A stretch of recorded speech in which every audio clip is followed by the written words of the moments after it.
Komunitas Pastores Paroki Santo Yosef Sukabumi mengucapkan Selamat Paskah tahun 2021.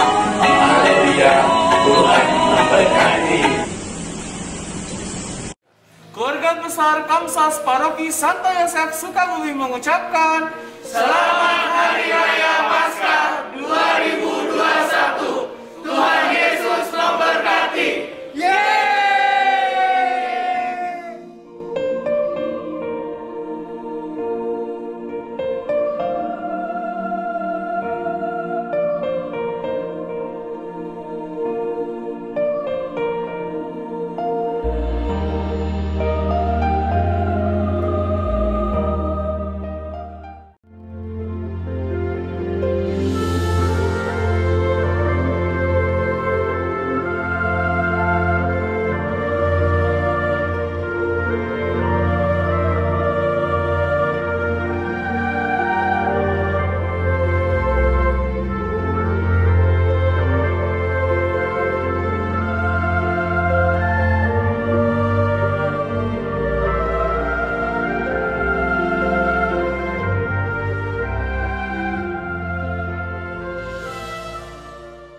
Kami keluarga Edi Suarman mengucapkan Selamat Hari Raya Paskah tahun 2021. Tuhan memberkati.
There are always good memories in human's life.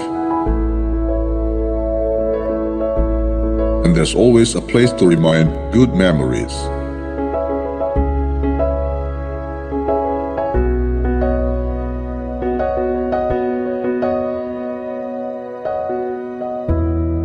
Odeon Kopitiam, the meeting point of human and good memories.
kebelet buang air kecil, jangan ditahan.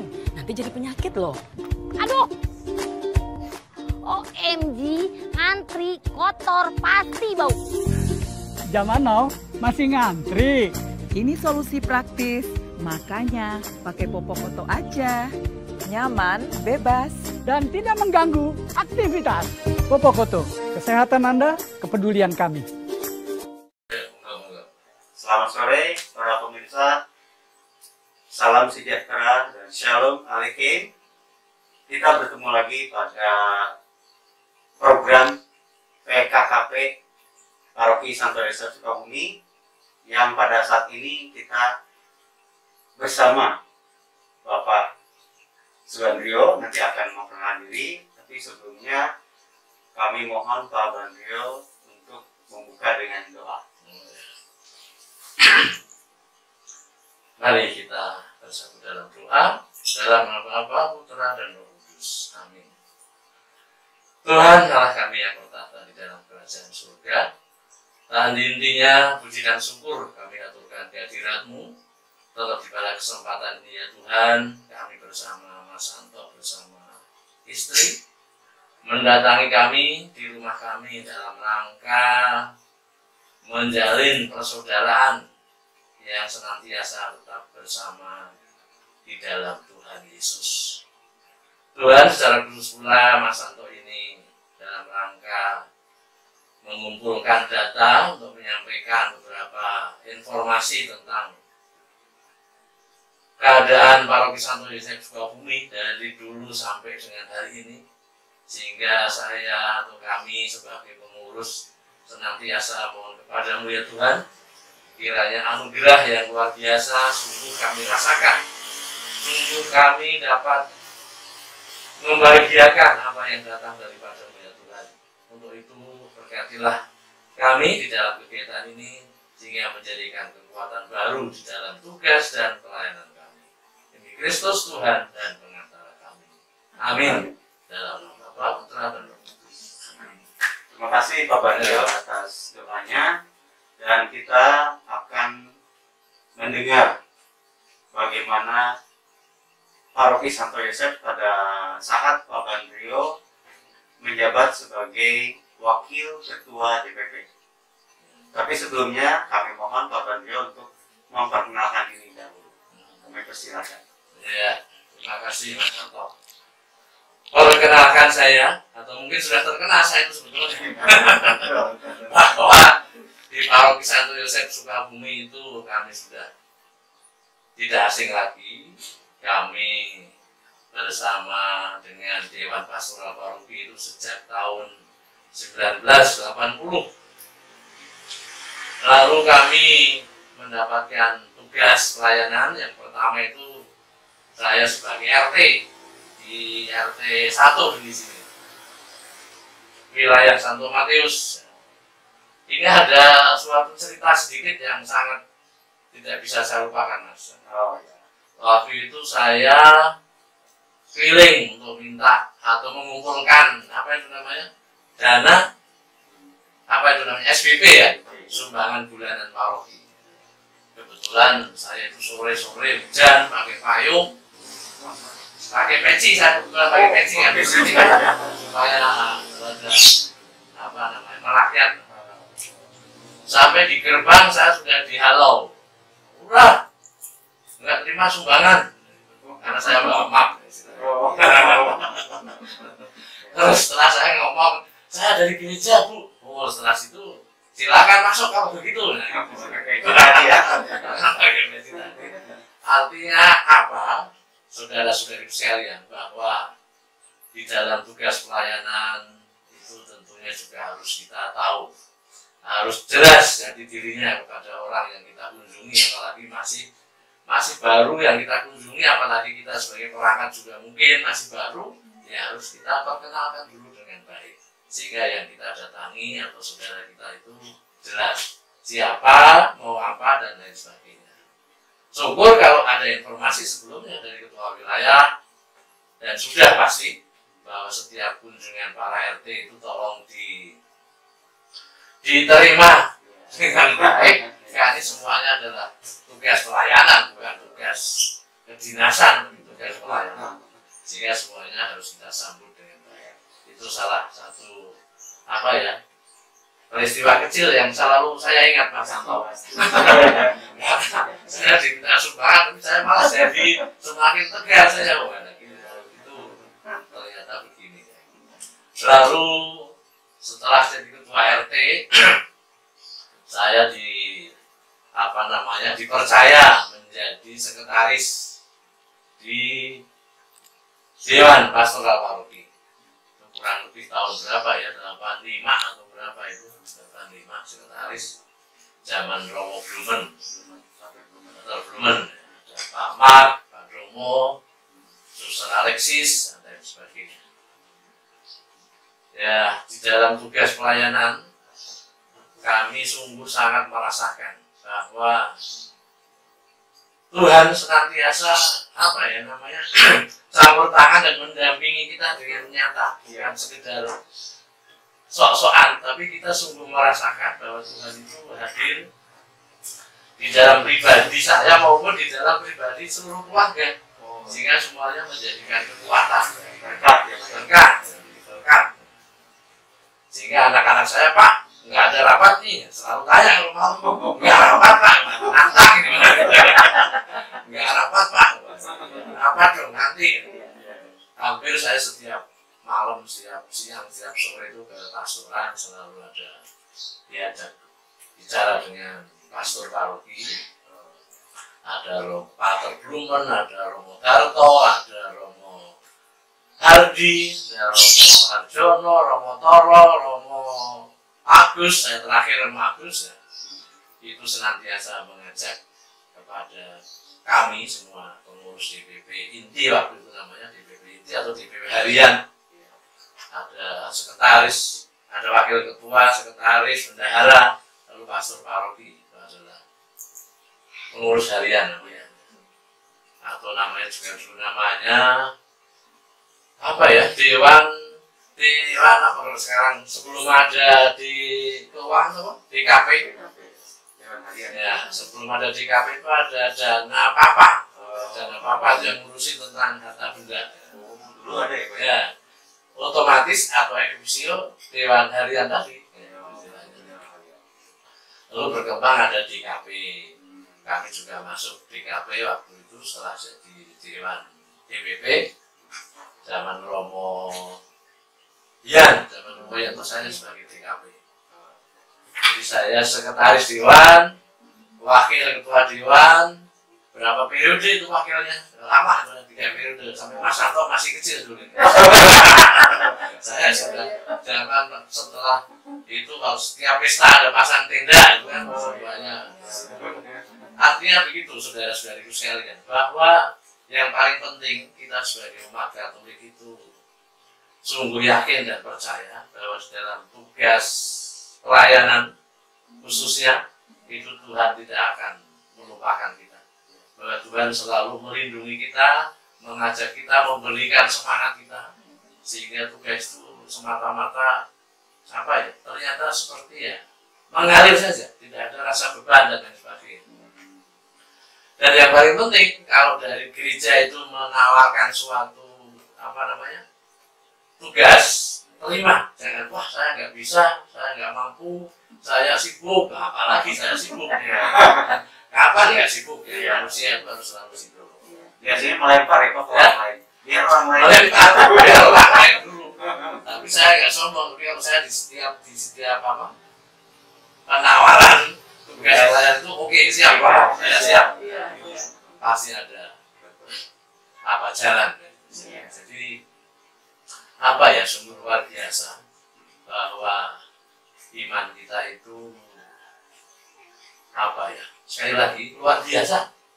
Artinya luar biasa ya, semuanya Tuhan itu selalu mendampingi, baik pribadi maupun seluruh keluarga. Anak-anak juga diberi kelancaran di dalam studinya. Itu justru saya yakin bahwa itu adalah langsung dari Tuhan. Karena apa? Karena umatnya yang kecil ini, ya dalam tanda petik mungkin tadi, Suster Fransiskan Sukabumi, Jalan Rumah Sakit nomor 3, mengucapkan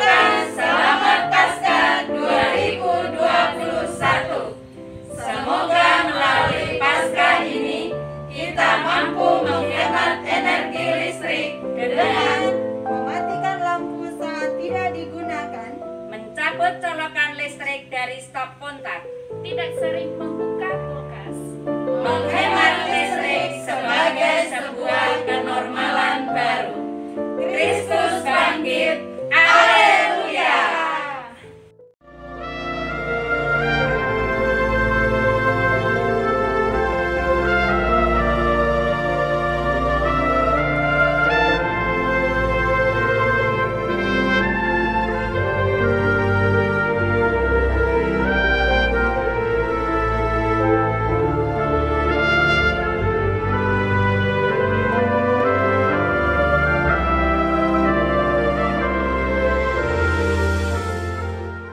Kami segenap pengurus dan staf kantor Yayasan Madi Waluya Sukabumi mengucapkan Selamat Paskah 2021.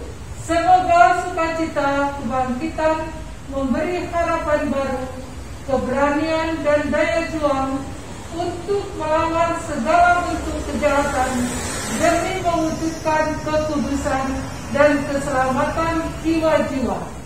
Tuhan memberkati.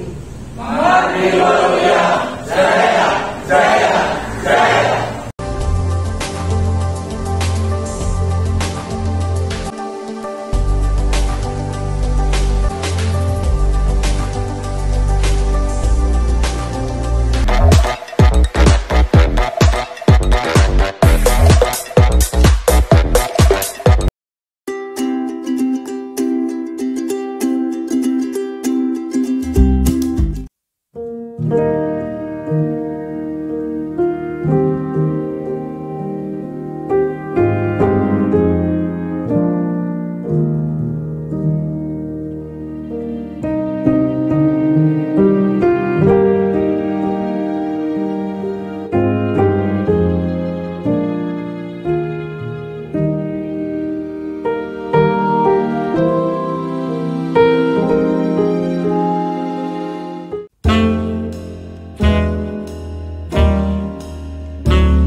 never mind all I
kebelet buang air kecil, jangan ditahan. Nanti jadi penyakit loh. Aduh. OMG, ngantri kotor pasti bau. Zaman now masih ngantri. Ini solusi praktis, makanya pakai popok koto aja. Nyaman, bebas, dan tidak mengganggu aktivitas. Popok koto, kesehatan Anda, kepedulian kami. Ya, kita bertemu lagi, berjumpa lagi dengan Pak Sugandrio, Wakil DPP. Ya, jadi Pak Sugandrio akan menceritakan pada saat beliau menjabat sebagai Wakil DPP dan dari kapan, nah ini Pak, dari kapan mulai menjadi Wakil DPP dan sampai kapan, kami ingin tahu. Silakan. Ya, terima kasih Mas Santo. Saya sebagai Wakil Ketua DPP itu tahun 1990 sampai dengan berapa periode itu ya? 12 tahun loh, 12 tahun. Berarti 4 periode atau 3 periode ya? 3 periode. 3. Ya, 3 periode. 12 tahun 4. 4 ya. 12 tahun. 3 periode, 1 periode 3 tahun. Ya. Artinya bahwa Wakil Ketua DPP itu sungguh harus dapat menjadi namanya Wakil Ketua Dewan. Sekali lagi harus bisa apa yang disuarakan oleh umat di lapangan itu ya harus dibawa di dalam rapat dewan. Karena kami namanya saja wakil ya, jadi harus suara umat harus senantiasa kita angkat. Apa sih maunya umat? Misalnya di dalam perayaan, di dalam kegiatan itu ya harus kita respon. Jangan sampai umat sudah mempercayakan katanya ada wakil umat kok tidak mewakili. Jangan sampai itu terjadi. Tapi saya yakin sampai hari ini pun para wakil ketua dewan itu seperti itu. Lalu juga waktu itu saya sebagai wakil maupun sebelumnya sebagai sekretaris itu punya pendapat seperti apa ya? Seperti di kedinasan saja. Jenjang misalnya dari ketua wilayah, ada wakil ketua dewan, ada sekretaris dan sebagainya. Itu kalau menurut kami dulu artinya harus melalui proses. Jangan sampai ujuk-ujuk jadi wakil dewan, ujuk-ujuk jadi sekretaris dewan. Saya pikir tidak etis, ya, tidak etis artinya tidak mengerti permasalahan. Walaupun sekarang orang jago ya, tapi masalah di wilayah, di lingkungan, di RT kan berbeda. Sehingga waktu itu ada aturan juga bahwa untuk menduduki suatu jenjang itu harus melewati, misalnya mau jadi ketua wilayah ya harus jadi RT dulu, harus jadi ketua lingkungan, baru ketua wilayah. Itu rankingnya prosesnya jenjangnya. Misalnya dari menjadi wakil ketua dewan ya minimal melalui sekretaris dulu lah. Jangan dari RT langsung wakil ketua dewan. Artinya harus melalui mungkin jadi sekretaris, jadi bendahara, ya baru wakil ketua dewan. Sehingga menguasai permasalahan. Jangan sampai tidak tahu. Pengalaman dulu ya. Harus ada pengalaman dulu. Mosok tidak mendaki langsung sampai puncak. Nggak mendaki kok sampai puncak. Logikanya saja nggak masuk.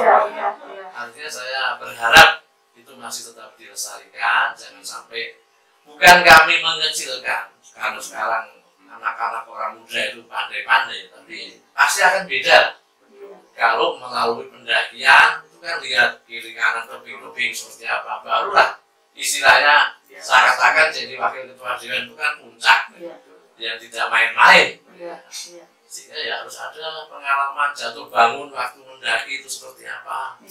Bukan dari sini langsung diangkat oleh Tuhan lain lagi kalau Tuhan yang mengangkat ya bukan, tapi juga melalui pastor partai. Artinya yang paling penting itu melalui proses. Jangan sampai ujuk-ujuk kalau tiba-tiba seseorang itu menduduki ketua wilayah, lalu seksi yang koordinator atau apa namanya, koordinator atau sekretaris, pokoknya di di struktur organisasi DPP itu harus ada dilalui jenjangnya. Jangan sampai tiba-tiba itu akan lain, pasti akan lain. Sehingga saya sebagai orang generasi dulu pesan kepada sekarang Romo sehingga jangan sampai orang yang tadinya apa ya tidak atau belum punya pengalaman langsung menjadi bukan apa ya, bukan karena orang kaya lalu jadi bendahara. Itu saya pikir itu kalau kayaknya bendahara uangnya sendiri itu bisa, ini uang paroki atau uang gereja. Jangan sampai hanya karena orang kaya diangkat jadi bendahara, itu kurang tepat istilahnya. Tapi kalau tadinya dia proses bendahara wilayah, bendahara lingkungan, baru nanti ke dewan DPP lah, itu akan berbeda cara berpikirnya, cara memanajenya, dan juga akan bisa memahami seluruh keinginan umat karena pernah menjadi pengurus di tingkat ya di bawah. Itu yang mungkin kalau boleh saya masih punya usul seperti itu. Iya. Karena itu biasanya agak sulit ya Pak. Iya. Karena sekarang itu untuk mencari orang-orang yang siap aja udah susah. Ya, memang dari dulu juga sama. Orang yang mau aja susah, bagi yang mampu. Yang mau aja susah, bagi mau dan mampu. Sangat sulit. Jadi sekali lagi itu, tapi pasti ada yang siap untuk menduduki suatu jabatan gereja itu. Walaupun jadi tadi kalau bagi saya itu adalah hal yang luar biasa yang harus kita syukuri. Sampai itu malah di kesempatan tidak ada yang dua kali. Iya betul. Lalu Dewan Pastoral Paroki itu ya, ini bukan sombong ya Mas. Zaman dulu saya ada struktur organisasinya, ada di ruang rapat. Ini ada ketua Dewan Pastoral, ada wakil, ada bendahara, dan ketua wilayah. Secara itu ada di struktur. Sekarang kalau saya lihat nggak ada, zaman saya buat kemana itu istilahnya. Organigram. Ya, organigramnya itu harus ada dong. Iya, jadi kalau ada yang tanya itu nah, lalu siapa dulu pastor parokinya, siapa wakil ketuanya, siapa bendaharanya, dan lain sebagainya. Itu kalau saya itu perlu, karena sejarah itu. Sejarah itu jangan sampai dilupakan. Jadi siapa dulu pastor parokinya, tahun berapa, wakilnya atau apa. Ini bukan kami minta dipajang, tapi memang itu suatu apa ya? Proses jadi mulai siapa. Seperti halnya di kedinasan pun kan juga seperti itu. Kepala sekolah ada, itu kan itu ya. Saya juga tidak sombong. Kepala sekolah dulu juga yang mulai saya waktu di kepala sekolah. Ada fotonya. Jadi itu sehingga artinya sekali lagi Dewan Pastoral Paroki yang namanya Dewan Pastoral Paroki itu artinya sungguh sudah jelas artinya yang harus melaksanakan tugas pastoral di paroki sesuai dengan bidangnya masing-masing.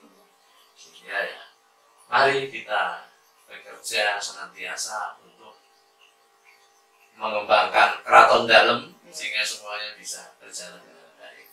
Jadi artinya begini Mas, saya punya pesan kepada siapapun. Memang sekarang ada pilihan kan namanya, apalagi ada calonnya lalu dipilih, itu kan sangat demokratis ya, bukan tadi ujuk-ujuk, tapi yang dicalonkan juga sekali lagi melalui proses dulu, jangan sampai bukan orang ya, artinya umat yang belum punya pengalaman langsung dicalonkan menjadi wakil DPP, jadi sekretaris, jadi bendahara, itu saya pikir apa ya, boleh sih boleh, tapi kurang tepat di dalam pengalaman keseharian ya nanti, sehingga mungkin mudah putus asa atau mudah mengeluh ya. Tapi kalau melalui proses nah, sudah tahan banting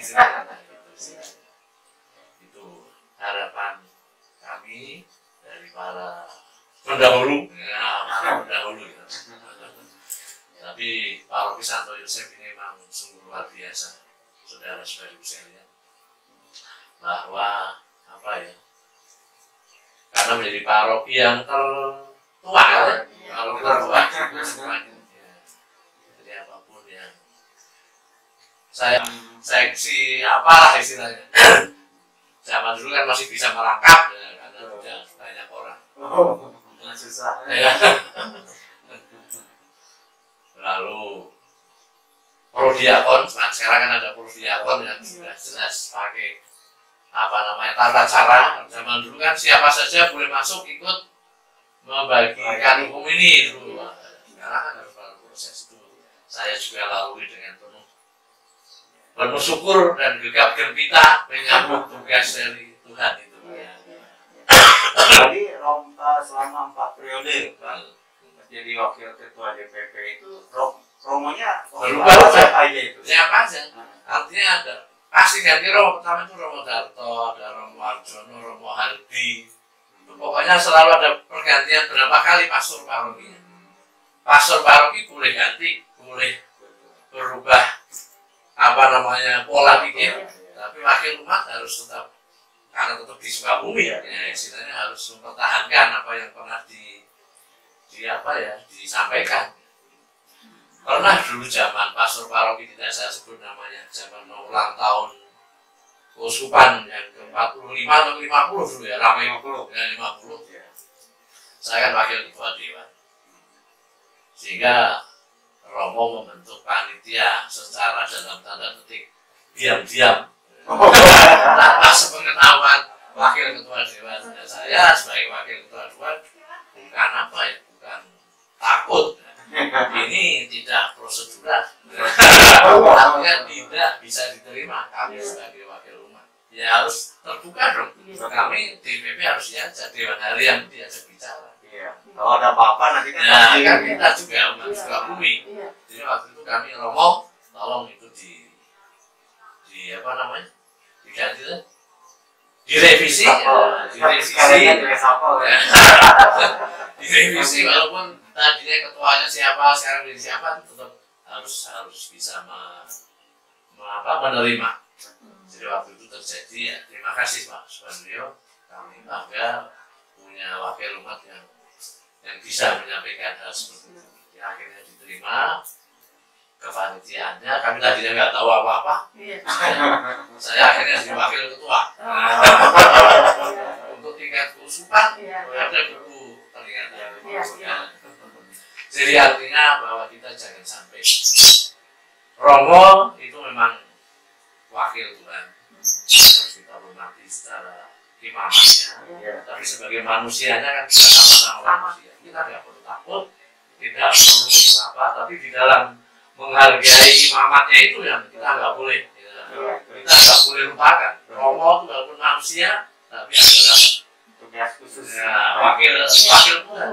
Harus kita lakukan di dalam tugasnya sebagai imam. Walaupun tidak sesuai dengan apapun orang boleh ngomong apa saja, kalau pastor paroki kami sepakati seperti itu. Sehingga ya kita yang paling penting keterbukaan di antara pengurusan dengan pastor paroki itu ada keterbukaan, ada komunikasi, sehingga semuanya bisa enak. Jangan sampai ada gap, apalagi ada gap. Jelas nggak benar. Lagi dingin. Ya, suka duka atau naik turunnya dalam pelayanan ya, apalagi dengan banyak orang itu kan banyak karakter, banyak keinginan tadi terjadi sesuatu ya. Lalu masih ingat saya ini, sorry aja. Waktu saya sambutan panitia ulang tahun Keuskupan itu kan tiap 50 tahun itu peringatnya. Saya pidato mungkin 50 tahun lagi kita bisa bertemu lagi. 50 tahun lagi dan tahun berapa pasti ada semuanya.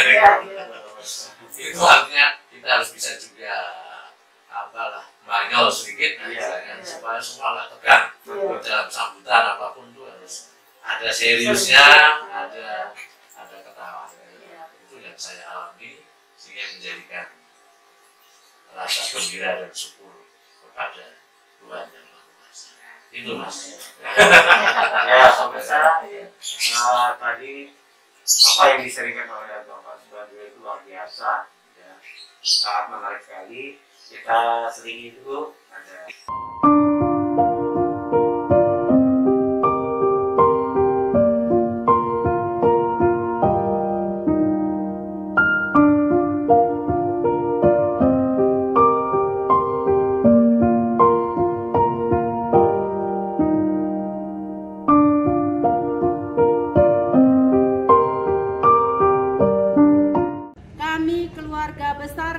Mardiwaluya Sukabumi mengucapkan Selamat Paskah tahun 2021. Tuhan memberkati.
Tuhan Yesus memberkati.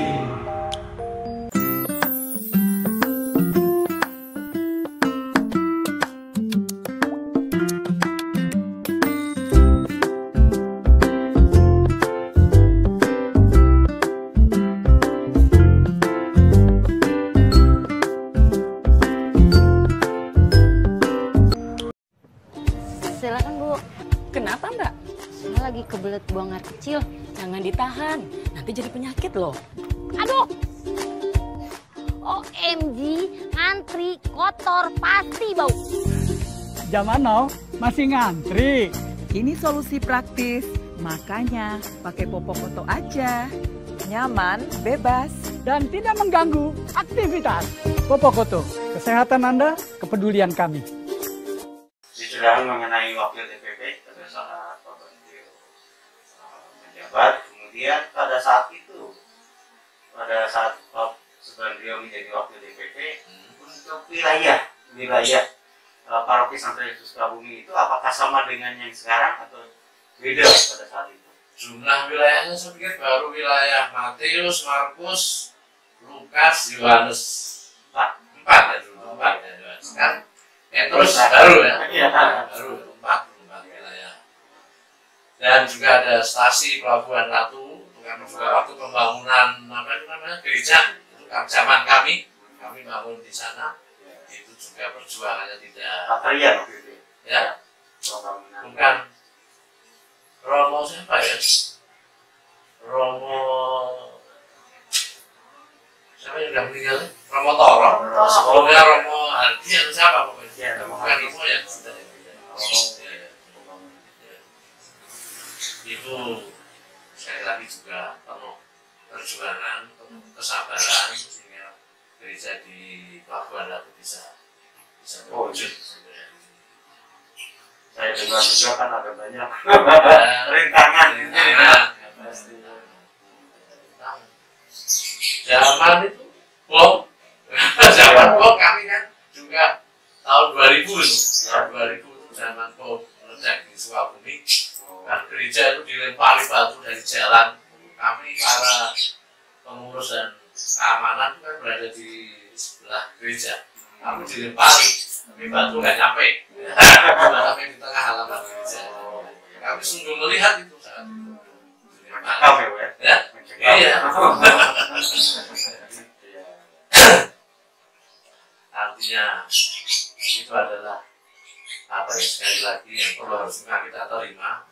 Memang kita kecil di hadapan mereka yang banyak itu, tapi kita walaupun kecil tapi punya kualitas. Orang juga mengakui sebetulnya dalam hatinya kalau Kristen itu punya kualitas. Sehingga dia kenapa harus takut kepada umat minoritas istilahnya?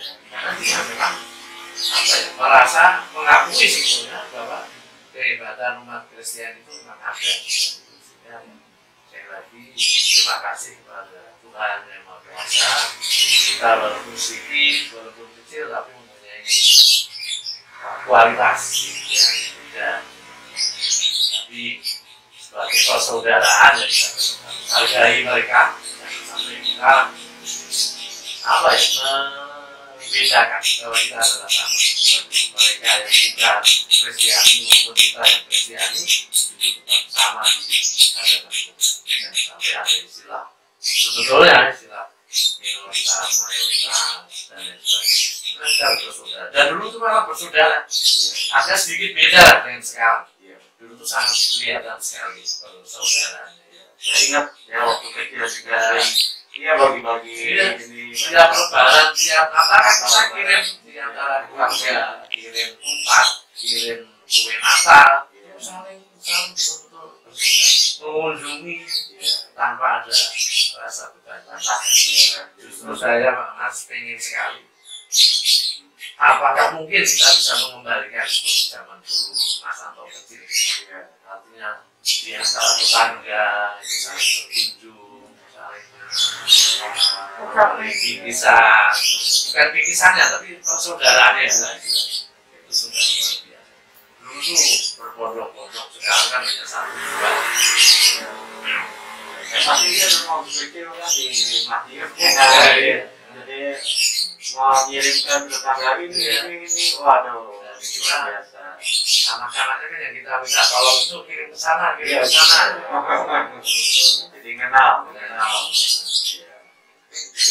Ya itulah zaman ya mungkin perubahan zaman dan juga mindset dari iman kita juga.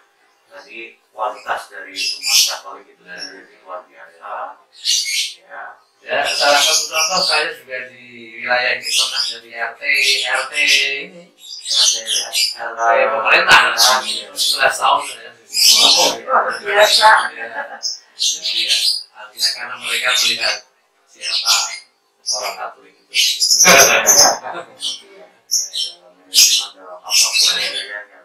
Transparan. RT 5 atau kan sana RT 6 ya. Terus untuk Cikasuci Kemal apakah tidak ada? Apakah ada stasi Cikasuci Kemal? Ada, masih dari sudah sejak zaman dulu. Cikasuci Mas di Kembar itu menjadi kunjungan kami. Pernah kami juga Dewan Inti itu ke sana. Kan ada Pak Hadi juga menjabat itu dia ada dua waktu itu kita akan ke Pak Cimas ada Cimas kami sudah ada itu umatnya ada dari dulu nggak tahu sekarang masih ada kan ya, pasti masih dikarenakan Romo sering perayaan Ekaristi di sana. Nah tadi di rumah ya teh? Iya di rumah. Karena kalau dari Cikasuci Mas ke Pelabuhan Ratu jauh nggak? Iya jauh. Ya, itu para pemirsa. Jadi bagaimana situasi dan juga keadaan dari umat sampai Sukabumi dan tadi apa yang sudah di-sharingkan oleh Bapak Subandrio tadi sangat luar biasa. Jadi kami yang tidak tahu juga jadi tahu ya, jadi memahami oh ya ini kemudian mudah-mudahan apa yang sudah dibicarakan oleh Bapak Subandrio pada kita itu bisa bermanfaat. Itu terus satu lagi nih ya, satu lagi sedikit. Saya ingat waktu rehab gereja itu ada seorang umat Katolik yang kaya lah istilahnya itu ingin membantu sepenuhnya pokoknya biaya dari saya Romo. Tapi semua kebijakan harus dari saya. Itu betul-betul kami berpikir waktu itu para DPP khususnya Pak Soekarno, Romo Darto waktu itu ada Romo Darto, Pak Romo, Pak Mak dan saya itu Suster Alexis. Malamnya rapat, besok pagi itu mau mulai dibongkar, digali sehingga kami memutuskan tidak, kita harus mandiri, nggak boleh disetir oleh umat, sehingga dibatalkan untuk merenovasi gereja waktu itu, sehingga kita bangun sendiri, panitianya sendiri, semuanya sendiri, sehingga umat itu ya mengundurkan diri akhirnya, mengundurkan diri, sehingga itu menjadi pengalaman bahwa di dalam menerima bantuan, menerima sumbangan juga harus hati-hati. Kalau memang ada orang yang ingin apa ya dalam tanda petik ngatur gereja, membantu, tapi ada sesuatu. Itu saja. Masih ingat kalau nggak saya sampaikan itu salah. Ya itu kami sih nggak tahu. Gereja ini yang sekarang ini dulu ya seperti itu prosesnya. Renovasi ya Pak. Ya, renovasi. Kami juga ingat sih waktu itu kan dipindahkan dulu ke GKK ya, gereja itu. Oh di YB dulu. Ya, YB belum ada, GKK belum ada. YB. Ya dengan kekuatan kita dengan dari kolekte ya Pak, jadi kloter kedua nanti akhirnya bisa terrealisir. Dan apa yang dikatakan oleh Bapak Subandrio itu betul. Jadi kita harus mandiri. Juga pelayanan itu tidak ada sesuatu, jadi kita harus ikhlas, ada pamrih lah. Makasih Pak Subandrio atas waktunya sehingga kita bisa belajar dari yang pada saat Pak Subandrio sebagai wakil DPP dan juga mudah-mudahan untuk sekarang waktu DPP juga atau DPP atau Paroki Santo Yosephus Sukabumi bisa maju. Amin. Ya. Untuk menutup kami mohon untuk Bapak untuk doa. Ya. Mari kita akhiri dengan doa. Dalam nama Bapa, Putra dan Roh Kudus. Amin. Tuhan Allah kami yang makasih, kami kembali menghadap-Mu untuk mengucap syukur dan terima kasih atas pendampingan-Mu di dalam pembicaraan kami bersama Mas Santo sebagai dari seksi Komsos Paroki Santo Yosephus Sukabumi. Kiranya apa yang dapat kami sampaikan sungguh dapat memberikan apa informasi sejarah dari Mas Paroki Santo Yosef Sukabumi ini. Amin. Putra dan Kudus. Amin. Ya. Pastor Paroki, para suster, dan saudara-saudari sekalian, umat Paroki Santo Yosef Sukabumi, saya atas nama pribadi dan keluarga mengucapkan selamat Hari Raya Paskah. Semoga kebangkitan Tuhan Yesus Kristus memberikan semangat di dalam hidup kita selanjutnya. Terima kasih.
Silakan Bu. Kenapa Mbak? Saya lagi kebelet buang air kecil. Jangan ditahan, nanti jadi penyakit loh. Aduh. OMG, ngantri kotor pasti bau. Zaman now masih ngantri. Ini solusi praktis, makanya pakai popok koto aja. Nyaman, bebas, dan tidak mengganggu aktivitas. Popok koto, kesehatan Anda, kepedulian kami.